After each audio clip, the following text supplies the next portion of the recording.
આજ હવાનો ફોન ક્યાં હતો મને ખબર જ નથી. મેં બધું કામ કરીને અત્યારે ફોન હાથમાં લીધો. બપોરનું ખાવાનું બની ગયું. મમ્મી કે હાલો પેલા ખાઈ લો પછી તમારે બધાને જે કરવું એ કરજો. મેં કીધું હાલો ખાઈ લો. અને જ્યાં સુધી મમ્મીને ઘેર હોય ટાઈમ કેમ હોય છે એ ખબર જ ન પડે.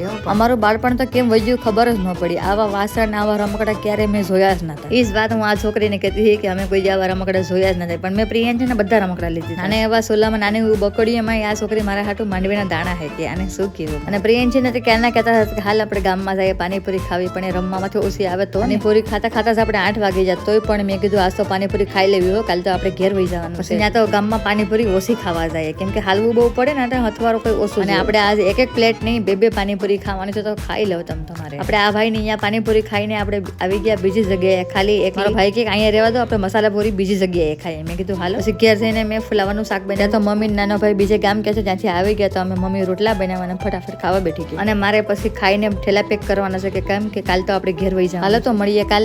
રાધે રાધે.